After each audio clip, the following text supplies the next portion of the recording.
Ginamit ng lalaking nakuhanan ng video at napasama sa trending buntis vlog ni Ivana Alawi ang SOCMED para iparating sa sexy actress-influencer ang epekto nun sa kanyang pagkatao. Sa mismong Facebook account ni Vio Pineda Javier ay nagpakilala muna siya, na siya nga raw yung nakuhanan ng video sa buntis content ni Ivana at saka siya nakiusap sa actress-influencer at sa digital team nito baka pwedeng burahin ang mga kuha sa kanya. O kahit i-blur daw sana para hindi siya makilala ng mga netizens. Kwento ni Vio, marami raw siyang mga kakilala na nakakita sa vlog na yon na pinagtatawan, binabash at dinidiscriminate siya. Marami raw ang naiinis at nagagalit sa kanya dahil iniisip daw ng mga nakapanood ng viral vlog, lalo na yung mga nakakakilala sa kanya, na pinandirihan at nabahuan siya kay Ivana na nagpanggap na pulubing buntis. Sabi pa ni Vio sa kanyang mahaba-habang FB post, "Ma'am Ivana, hi and kamusta po? Ako nga po pala si Vio Pineda Javier, ma'am. Yung isa na naging ng vlog ni buntis, content ma'am, baka pwede po pakibura ng sakin ma'am. Kasi po ang daming nang babash sa akin at pinagkakatuwaan at pinagtatawanan at dinidiscriminate nila na wala daw po akong galang. At sinabihan ko pa daw po, kaya na nang didiri ako at nababahuan sa inyo. Halos loob at labas ng pagkatao.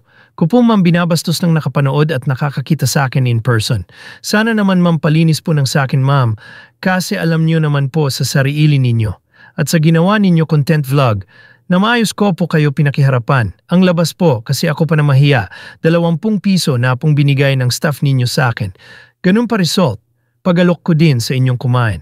Marami ang kumampi sa nasabing lalaki, at nag-uudyok na magsampa ng kaso. Kung bibisitahin ang FB account ng nagrereklamong lalaki at kapansin-pansin na ilang beses naman niyang shinare ang mga social media post na binabash sa ginawang vlog ni Ivana na tinatawag pang poverty porn ng ibang netizens. Samantala, nagsalita na si Ivana hinggil sa issue sa pamamagitan ng kanyang FB account. Nilinaw ng actress ang issue. Iginiit niya na may pahintulot siya mula sa taong lumabas sa vlog, kaya't hindi niya kinailangang i-blur ang mukha nito. Nilinaw rin ng actress na tumulong naman talaga ang naturang lalaki, ngunit mas nakatuon ang vlog kay Kuya Jesus, na siyang umantig sa puso ng milyon-milyong subscribers niya. Sabi ni Ivana, bilang isang content creator, matagal na po ako gumagawa ng street pranks.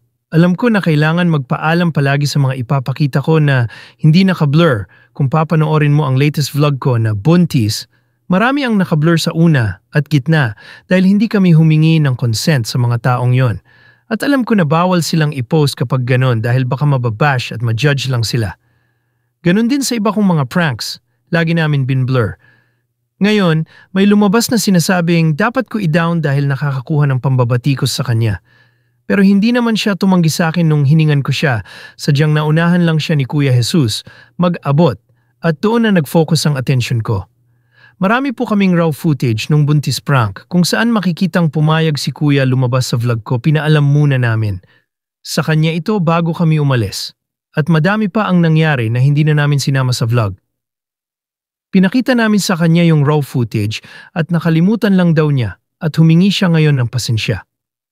Inaasar kasi daw siya ng mga taong kakilala niya na nakapanood ng vlog ko na sayang ang 100,000 piso na dapat sa kanya napunta. Pero naunahan lang daw siya, kaya siya ay nakapag-post ng ganun. Ipinaliwanag namin sa kanya na para kay Kuya Jesus talaga yon dahil sa nakita at na-experience ko na kabutihan ng puso ni Kuya Jesus. Paalala na din ito sa mga taong mahilig maniwala agad sa kung ano ang nakita sa social media. Tandaan po na laging may dalawang side ang kwento. Salamat.